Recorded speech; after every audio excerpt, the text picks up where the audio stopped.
Assalamualaikum warahmatullahi wabarakatuh. Perkenalkan, nama saya Nadira Rahmaulia dari kelas 2B Farmasi. NIM saya 4820 123100075. Nah, tujuan saya membuat video ini untuk memenuhi tugas UTS Farmasetika dengan judul sediaan salep. Baiklah, di sini saya akan menjelaskan tentang definisi salep. Menurut Farmakope edisi 3, salep adalah sediaan setengah padat yang mudah dioleskan dan digunakan sebagai obat luar. Salep terdiri dari bahan obat yang larut dalam terdispersi homogen dalam dasar salep yang cocok. Sedangkan menurut Farmakope edisi 4, salep adalah sediaan setengah padat ditujukan untuk pemakaian topikal pada kulit atau selaput lendir. Dan ada juga fungsi salep.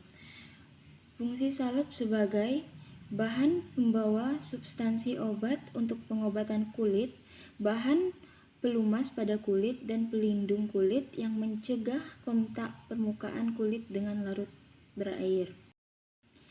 Nah, di dalam salep juga ada dasar-dasar salep. Yang pertama, salep hidrokarbon. Yang kedua, salep serap. Yang ketiga, salep yang dapat dicuci dengan air. Dan yang keempat, salep larut air. Nah, salep hidrokarbon itu berlemak, tidak dapat dicuci dengan air, digunakan sebagai emolin, memperpanjang kontak bahan obat dengan kulit. Contohnya paselin, gelin. Nah, yang kedua itu kan salep serap. Nah, salep serap itu dapat dicuci dengan air, digunakan sebagai emolin, dan dapat bercampur dengan air membentuk emulsi air dalam minyak. Contohnya parafin hidrofilik, lanolin anhidrat. Nah, yang ketiga itu salep yang dapat dicuci dengan air. Salep yang dapat dicuci dengan air itu digunakan sebagai emolin dan dapat bercampur dengan air membentuk emulsi air dalam minyak. Contohnya hidrofilik ointment, salep hidrofilik. Nah, yang keempat salep larut air. Salep larut air itu larut dalam air, tidak berlemak, digunakan sebagai gel dan dapat bercampur dengan air. Contohnya salep polietilen glikol dan campuran PET. Nah, yang kelebihan salep itu yang pertama, tidak mengiritasi, yang kedua mudah dioleskan, yang ketiga okusit, yang keempat meningkatkan hidrasi, yang kelima stabil dalam penggunaan dan penyimpanan. Nah, sedangkan kekurangan salep yang pertama, sangat lengket dan menahan keringat sehingga kurang cocok digunakan pada cuaca yang panas. Nah, ini dia contoh resep salep. R24 Salv 30 SUE Pro-Nya-Ani. Lanjut kita ke perhitungan bahan. Yang pertama, acid salicilum 200 mg dibagi 10.000 dikali 30.000 mg sama dengan 600 mg. Itulah bahan yang akan diambil, 600 mg. Dan yang kedua ada sulfur praecipitatum 400 mg dibagi 10.000 mg dikali 30 mg. 30.000 mg. Hasilnya 1.200 mg. Nah, yang ketiga vaselin album 30.000 mg dikurang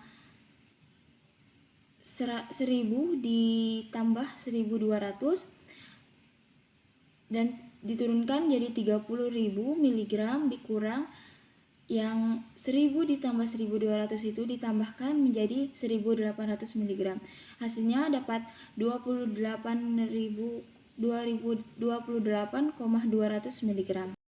Nah, lanjut kita ke penimbangan bahan. Saya ulangi lagi tentang penimbangan bahan yang akan diambil. Yang satu, acidum salicilum 600 mg, yang kedua sulfur 1.200 mg, dan yang ketiga vaselin album 28.200 mg. Baik, di sini kita akan masuk ke cara kerja atau cara pembuatan.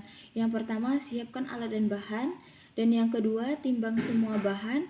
Yang ketiga, masukkan asam salisilat ke dalam lumpang, lalu teteskan etanol sebanyak 96%, kemudian gerus hingga halus. Dan yang ketiga, tambahkan sulfur praecipitat, gerus hingga homogen.